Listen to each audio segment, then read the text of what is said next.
Usapan po natin, ito hong tila banat po ngayon ni Attorney Rowena Guanzon dyan po sa House of Representatives, mga kabida.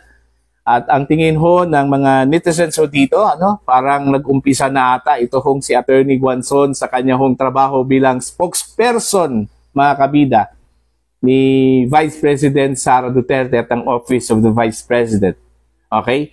Now, eto, babasahin ko lang po, ito hong post po ni Attorney Rowena Guanzon sa kanya hong Facebook account, mga kabida.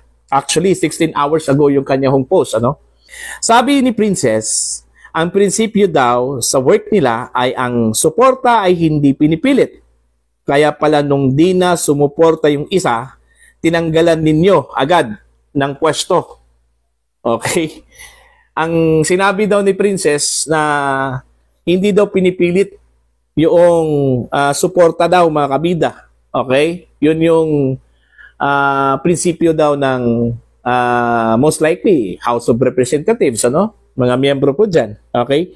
Kaya nung hindi na po sumuporta yung isa, tinanggalan ho ng pwesto.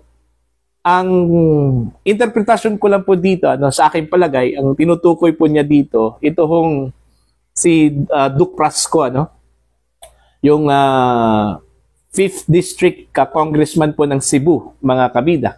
At currently, Deputy Speaker of the House. Okay?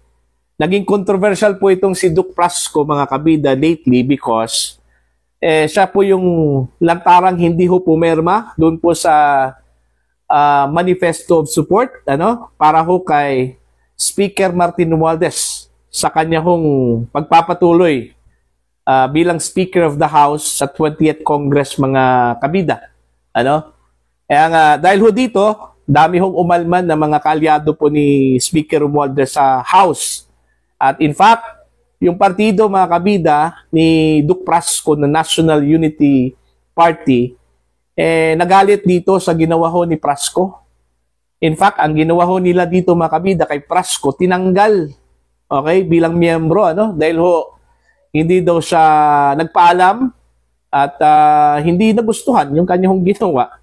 Okay? At may sinabi pa po na hindi lang po daw siya, ang may ganitong sentimento Marami daw na mga congressmen mula sa Mindanao at Visayas sa Buwak, na may ganitong sentimento katulad ho ni Prasco, mga kabida. Kaya ito ho ang posibleng tinukoy, o tinutukoy ni Attorney Guanzon na pag hindi daw sumuporta at hindi na po sumuporta, yun kanila hong prinsipyo, okay, hindi daw nila pinipilit. Okay? Since hindi po pinipilit, bakit po tinanggal? And most likely bilang Deputy Speaker of the House, baka tatanggalin na rin ito, mga kabida. Ito hong si Duke Prasco. Buti, si Duke Prasco lang po so far ang nabanggit na pangalan, Wala pa pong ibang mga kongresista na may ganitong mga sentimento po, mga kabidang so far nabanggit sa ngayon. Pero itinanggi po ng House na ito po ay nagkaroon po ng girian, among congressmen dito ho sa pagsuporta ho kay Speaker Romualdez bilang Speaker of the House sa 20th Congress, mga kabida. Kaya ito, umpisa na po daw ito hong ginawa po ni Guanzon, itong pasaring at direkta ho ito kay Attorney Princess Abante, kasi ho, binanggit yung kanya hong pangalan dito, mga kabida. Although wala hong apelyido, pero malinaw po, na si Attorney Princess Abante yung tinutukoy po ni Attorney Guanzon. Ito, very exciting po ito, kasi parang nakikita ko na magkakaroon po ng bardagulan ho dito, Okay? Bardagulan, attorney versus attorney, Okay? Spokesperson versus spokesperson. Although ito hong si Attorney Guanzon, hindi pa po opisyal, Wala pa pong most likely kontrata or negosasyon, with Vice President Sara Duterte na kukunin siya bilang spokesperson po, ng Office of the Vice President, mga kabida. Pero assuming na yun yung mangyayari, granting po na wala pa pong kontrata at hindi pa po formal yung negosasyon sa pagitan ho ni Attorney Guanzon at Vice President Sara Duterte. Pero maganda na po ito bilang pasimula po mga kabidan. Kasi marami naman po akong naririnig na mga patutsada po ni Attorney Guanzon sa kanyang Facebook account po mga kabida, sa kanyang post na puro tira laban ho sa administrasyon, laban po sa House of Representatives, lalong-lalo na po ito hong napakainit po na impeachment trial po ni Vice President Sara Duterte mga kabida.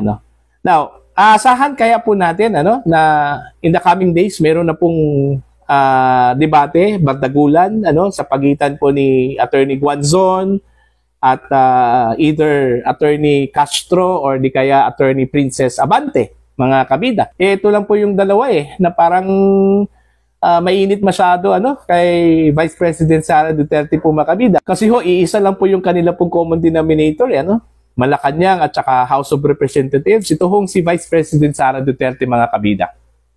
Okay? Ito, masaya po ito. Masaya po panoorin at pakinggan ito hong mga patutsadahan po mga kabida in the coming days.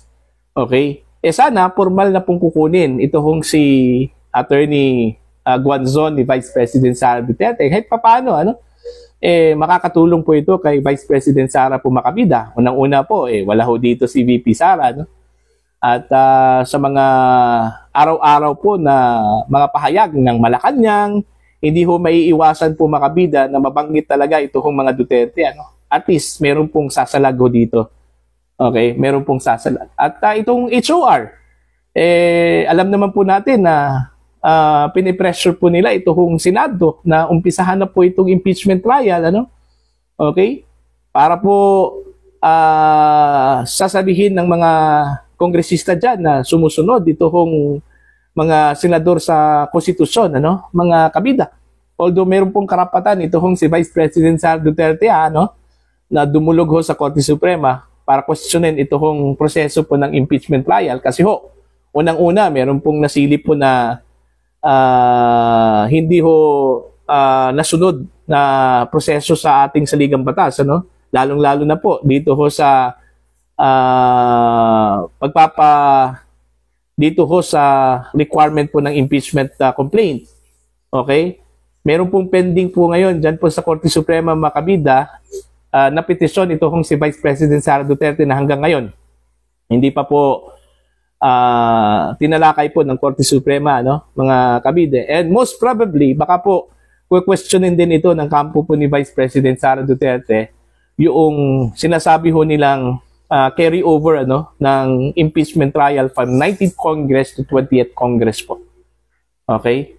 Kasi ang paniniwala po ng kampo po ni VP Sara hindi ho pwedeng i-carry over po ito. Ganon din yung mga senador, yung kanila pong paniniwala po na hindi ho pwedeng i-carry over. Kung ano po yung naumpisahan po sa 19th Congress at hindi ho natapos sa 19th Congress, hanggang doon lang po talaga yon.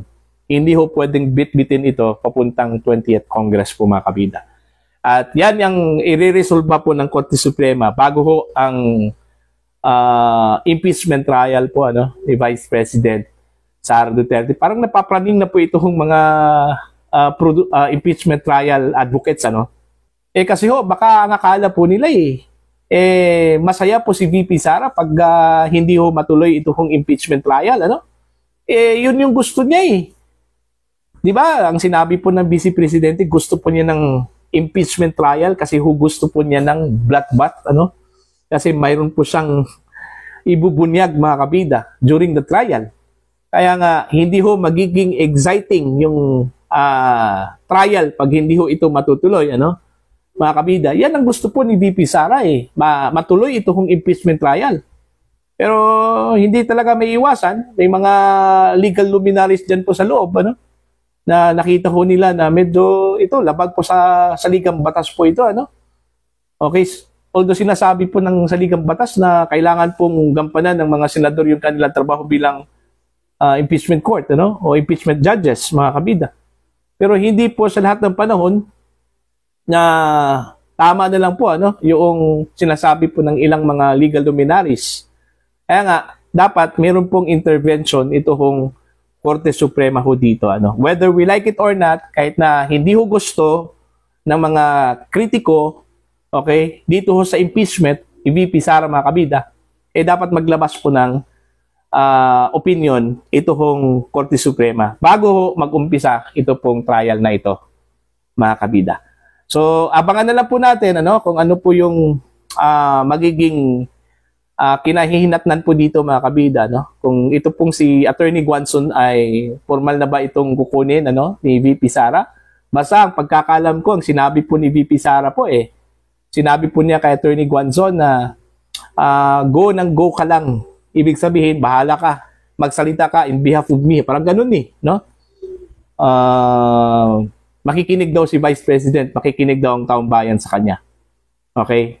So, hudyat na ba ito na meron pong blessing na magsalita po itong si Attorney Guanzon in behalf sa Office of the Vice President o kay Vice President Sara Duterte, mga kabida, Please comment down sa mga hindi pa po subscriber sa aking channel.